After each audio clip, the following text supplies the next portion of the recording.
अस्सलामुअलैकुम जी, कैसे हैं आप लोग। तो आज मैं शेयर करूंगी आप लोगों से बहुत ही मज़ेदार झटपट सी निहारी। अगर कुछ आप लोगों को मज़ेदार सा खाना है झटपट सा तो ये रेसिपी ज़रूर ट्राई कीजिएगा। रेसिपी पसंद आए तो चैनल को लाइक शेयर सब्सक्राइब लाजमी कर कीजिएगा। तो चलिए फिर रेसिपी बनाना स्टार्ट करते हैं। सबसे पहले हमने ले लिया है बीफ का गोश्त। हाफ़ केजी हमने गोश्त ले लिया है, मतलब 500 ग्राम। इसको अच्छे से वॉश कर लिया है। और एक छोटे साइज़ की प्याज ले लिए, इसको मैंने स्लाइस में कट कर लिया है। एक ले लिया है शान निहारी का पैकेट। एक पैकेट ऐड होगा और बहुत ही परफेक्ट और मज़ेदार सी निहारी बनकर रेडी होगी। बाज़ार से भी अच्छी निहारी आपकी घर में बन सकती है अगर आप बनाना चाहें। तो चलिए फिर रेसिपी बनाना स्टार्ट करते हैं। सबसे पहले कुकर में मैं डाल दूंगी 1 कप के बराबर ऑयल। ऑयल इस रेसिपी में ज़्यादा जाता है क्योंकि ऑयल हमें निकालना होता है। और मैं कुकर में बना रही हूँ, आप चाहें तो पतीली में बना सकते हैं, लेकिन पतीली में बहुत ज़्यादा टाइम लग जाता है तो मैं कुकर में बनाऊँगी। तो ये हाफ एन आवर के अंदर बहुत ही मज़ेदार सी निहारी हमारी बनकर रेडी हो जाएगी। प्याज हमने डाल दी है ऑयल के अंदर और प्याज को हम फ्राई कर लेंगे गोल्डन ब्राउन होने तक। गोल्डन ब्राउन होने के बाद हम प्याज को जो है वो निकाल लेंगे, इसका इस्तेमाल हम बाद में करेंगे। तो ये देखिए जी, जब लाइट सा कलर आने लग जाए तभी आपने प्याज जो है वो निकाल लेनी है, क्योंकि ज़्यादा ठंडी होने के बाद प्याज पे बहुत ज़्यादा डार्क कलर आ जाता है जो सालन का या किसी भी चीज़ का कलर जो है ख़राब कर देता है और इसमें कड़वाहट भी आ जाती है। तो देखिए जी, जब लाइट सी ब्राउन होती है तो मैं प्याज को निकाल लेती हूँ। ये टिप्स होती है अच्छी सी प्याज ब्राउन करने की। तो ये देखिए जी, क्योंकि ये ठंडी होने के बाद खुद ही डार्क ब्राउन हो जाएगी। तो ये देखिए जी, इस तरीके से टर्न करके किसी भी पतीली को आपने प्याज सारी ही निकाल लेनी है, क्योंकि जब ऑयल कम यूज़ करें तो फिर निकालने में प्रॉब्लम होती है। तो इस तरीके से सारी ही प्याज हमने निकाली, इसका इस्तेमाल करेंगे हम बाद में। अब इसी ऑयल में हमने ऐड कर देंगे अपना गोश्त हमने हाफ़ केजी लिया है। बोंग का गोश्त लिया करें जब भी निहारी बनाया करें। साथ में हमने डाल दी है 1 टेबल स्पून भर के लहसुन अदरक का पेस्ट। ज़रूर ऐड कीजिएगा, इससे बड़े मज़ेदार सी आपकी निहारी का टेस्ट हो जाएगा। हालांकि पैकेट में ये स्टेप नहीं होता लिखा हुआ, लेकिन मैं ऐड करती हूँ तो आप लोग को वही बता रही हूँ। तो ये देखिए जी, लहसुन अदरक ऐड करने के बाद अपने अच्छे तरीके से भुनाई कर लेना है गोश्त की, इतना कि ये इस गोश्त का कलर चेंज हो जाए और इसका ये जो हीक होती है, स्मेल होती है, वो ख़त्म हो जाए। तकरीबन 5 मिनट के लिए आपने लाजमी से फ्राई करना है। देखिए जी, 5 मिनट हो गए हैं।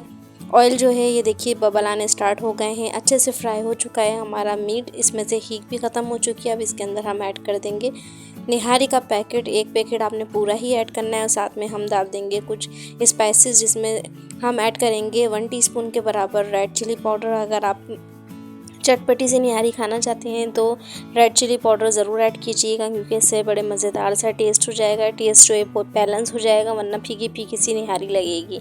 तो ये देखिए जी, सारे मसालों को अच्छे से 2 से 3 मिनट तक भूनना है। उसके बाद आपने 2 टेबल स्पून के बराबर पानी ऐड करना है। इसे मज़ीद भूनते जाना है, इतना भूनना है कि हमारे मसालों का कच्चापन निकल जाए, अच्छी सी खुशबू आने लग जाए और ऑयल जो है ऊपर सेपरेट हो जाए।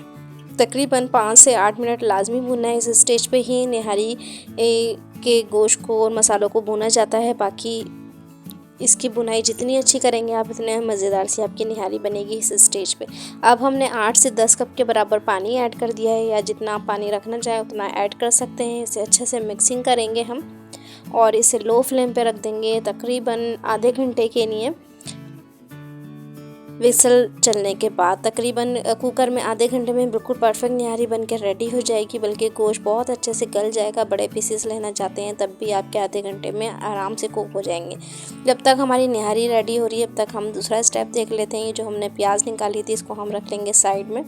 अब हम इसकी स्लरी बना लेते हैं, जो कि निहारी में हम यूज़ करेंगे। एक हमने बाउल ले लिया, इसके अंदर हम डाल देंगे हाफ़ कप के बराबर आटा। फ़ाइन आटा ले सकते हैं, घर में चक्की का आटा ले सकते हैं, या फिर आप मैदा ले सकते हैं। तीनों चीज़ों में से कुछ भी आप ऐड कर सकते हैं। तो ये देखिए, मैंने फ़ाइन आटा लिया है, जो वाइट वाला आटा होता है, इसको मैंने ले लिया है हाफ़ कप। इसके अंदर हम पानी ऐड करेंगे। हाफ़ कप में पहले पानी डालूंगी, पहले इसे मैं अच्छे से मिक्स कर लूँगी ताकि इसमें कोई लम्ब या गुठलियाँ नहीं बने और अच्छे से ये कम टाइम में जो है अच्छे से मिक्स हो जाए। अगर आप ज़्यादा पानी स्टार्ट में डाल देंगे तो ये मिक्स नहीं होगा, गुठलियाँ बहुत ज़्यादा बन जाएंगी। तो देखिए, जब हल्का सा मिक्स हो गया तो दोबारा से मैंने हाफ़ कप पानी और ऐड कर दिया है। टोटल 1 कप पानी हम यूज़ करेंगे हाफ़ कप फ्लावर के अंदर। इसे अच्छे से मिक्स कर लिया है हमने विक्स से। और ये देखिए जी, हमारी स्लरी टाइप की रेडी हो गई है, जो हम निहारी में ऐड करेंगे। अब इसे भी आप पहले ही इस तरीके से रेडी करके रख लीजिए। आधा घंटा गुजर चुका था और मैंने विसल जो है वो ऑफ़ कर दी है। अब ये देखिए, इसमें से सारी स्टीम निकल गई है कुकर में से। अब इसको हम चेक करते हैं और माशाल्लाह से देखिए इसका पानी थोड़ा सा कम हो चुका है और मैं आप लोगों को मीट भी चेक करा देती हूँ। बहुत अच्छे से मीट जो है वो गल चुका है। देखिए बिल्कुल सॉफ्ट हो चुका है, क्योंकि बोंग का गोश्त वैसे भी जल्दी गल जाता है, तो ये बहुत अच्छे से गल चुका है। अब ये जो इस पर तरी आई है ना, वो आपने इस स्टेज पर लाजमी निकाल लेनी है, वरना तरी जो है वो आटा डालने के बाद जो है गायब हो जाएगी, मतलब मिक्स हो जाएगी, फिर तरी नहीं आएगी। जितना भी आप ऑयल डाल लें तरी फिर बाद में नहीं आती। तो आपने इस स्टेज पर लाजमी ये काम कर लेना है कि तरी आपने सारी ही उतार लेनी है, किसी भी बाउल में उतार के रख लेनी है।